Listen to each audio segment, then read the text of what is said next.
Selamat pagi saudara-saudaraku. Berharap segenap saudara-saudara sekalian tetap di dalam kondisi yang baik dalam perlindungan Tuhan. Mari dengan rendah hati kita menghadap Tuhan di dalam doa. Kita berdoa. Ya Tuhan, izinkanlah kami untuk melihat dan kemudian meyakini maksud-maksud-Mu yang mulia bagi kami melalui kebenaran firman-Mu. Dan biarlah dengan tuntunan Roh Kudus-Mu, kebenaran itu yang semakin menguasai seluruh hidup kami, supaya kehidupan kami pun Tuhan boleh pakai untuk mendemonstrasikan kebenaran-Mu di tengah-tengah dunia yang terkadang menolak Tuhan. Ya Tuhan, kami telah siap mendengar, memahami, dan melakukan firman-Mu. Mampukanlah kami ya Roh Kudus. Di dalam nama Tuhan Yesus kami berdoa. Amin. Ayub pasal 19 ayat 25 dan 26. Tetapi aku tahu penebusku hidup, dan akhirnya ia akan bangkit di atas debu. Juga sesudah kulit tubuhku sangat rusak, tanpa dagingku pun aku akan melihat Allah. Demikian firman-Nya. Saudaraku, renungan pagi edisi 23 Oktober 2020. Iman yang tidak goyah. Sekelompok pendaki gunung yang hendak menaklukkan puncak tertinggi, yaitu Gunung Himalaya. Mereka merencanakan pendakiannya sedemikian baik dan sangat rapi. Dan tiba saatnya mereka mulai mengadakan pendakian tersebut.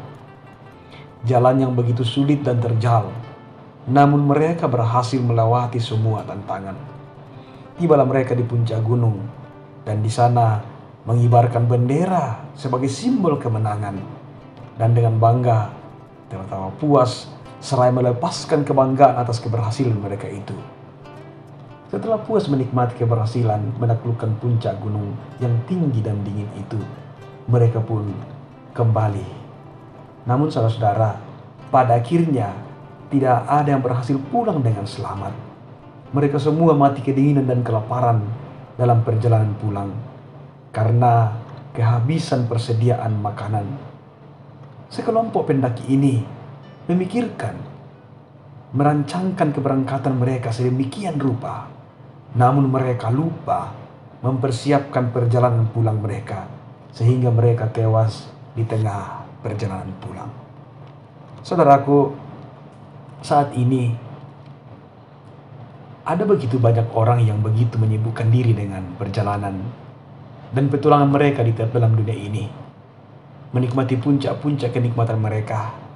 Bahkan tidak sedikit yang serampangan menjalani hidup, namun lupa mempersiapkan kepulangan mereka pada Tuhan yang menciptakan mereka. Banyak orang yang lupa bahwa tiba saatnya setelah perjalanan hidup di dunia ini telah dilintasi, semua orang akan tiba pada titik yang sama untuk pulang kepada pemilik dunia serta jiwa dan kehidupan ini. Saudaraku, Ayub adalah sosok yang bukan hanya memikirkan kesuksesan di dunia ini, tetapi juga mempersiapkan diri untuk kepulangannya. Ia sungguh sadar bahwa di balik kehidupan yang sekarang ada kehidupan yang kekal yang perlu disiapkan secara matang. Itu sebabnya Ayub sangat berhati-hati dengan hidupnya, termasuk hidup anak-anaknya. Itulah sebabnya di bagian awal kisah Ayub diceritakan, Ayub senantiasa mempersembahkan korban bakaran kepada Tuhan untuk pengampunan setiap kali anak-anaknya selesai mengadakan pesta. Kalau-kalau mereka tanpa sengaja menghujat Tuhan atau menyakiti hati Tuhan. Ayub begitu menjaga kehidupannya dan hubungannya dengan Tuhan. Ia benar-benar ingin hidup berkenan pada Tuhan. Saudara-saudaraku, Ayub 19 ayat 25 sampai 26. Di situ mau menyatakan kerinduan dan keyakinan iman Ayub bahwa ia memiliki penebus yang hidup, yaitu Tuhan, dan Ayub akan bertemu dengan Tuhan penebusnya. Ayub berjuang dengan sangat gigih untuk tetap stay pada imannya di tengah-tengah gempuran lingkungan sosialnya yang sudah sangat tidak mendukungnya.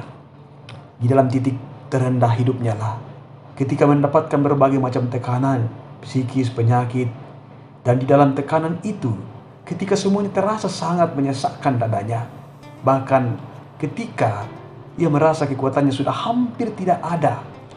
Di dalam iman dia berkata, sesudah kulit tubuhku rusak, tanpa daging pun aku akan melihat Allah. Ayub melihat bahwa kehidupan di dalam Tuhan sungguh ada, dan itulah tujuan hidup yang utama yang sesungguhnya. Karena itu ia terus konsisten menjaga kehidupannya. Saudaraku, pertanyaan kepada kita, seberapa kuat kita mengarahkan pandangan kita ketika kita dalam pergumulan berat, pun ketika berada dalam keadaan yang aman atau puncak-puncak kesuksesan kita. Di dunia sekarang terlalu banyak keindahan yang Tuhan izinkan untuk kita lihat dan rasakan, dan terkadang justru melupakan Tuhan yang memberikannya. Karena itu saudara-saudara, teruslah memelihara hidup dalam iman. Milikilah iman yang tidak tergoyahkan, sebagai bukti bahwa kita memiliki penebus yang hidup, dan kita adalah tebusannya yang sangat tidak pantas untuk menolak apalagi melupakan Tuhan. Terpuji nama Tuhan. Haleluya. Amin. Saudaraku, mari kita berdoa.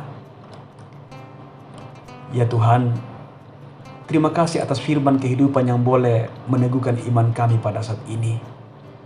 Biarlah Engkau yang mengaruniakan iman yang kokoh bagi kami untuk terus memperlengkapi hidup di dunia ini, tapi cara kami memperlengkapi diri dengan pandangan yang terus tertuju kepadamu sebagai pemilik mutlak atas hidup dan dunia ini. Jauhkanlah dari kami keangkuhan hidup yang seolah bahwa dunia ini adalah milik kami, dan seakan-akan kami akan terus hidup di dunia ini. Dan biarlah Tuhan, dengan rendah hati dalam perjuangan kami di tengah-tengah dunia ini, kami terus memberi ruang kepada Tuhan yang akan mengarahkan dan menguasai seluruh hidup dan perjuangan kehidupan kami ke depan. Ya Tuhan, rangkullah kami dengan kasih-Mu, agar kami tidak memiliki hidup yang jauh daripada Tuhan. Tuntunlah kami ya Tuhan, sekarang dan selama-lamanya. Di dalam nama Tuhan Yesus kami berdoa. Amin.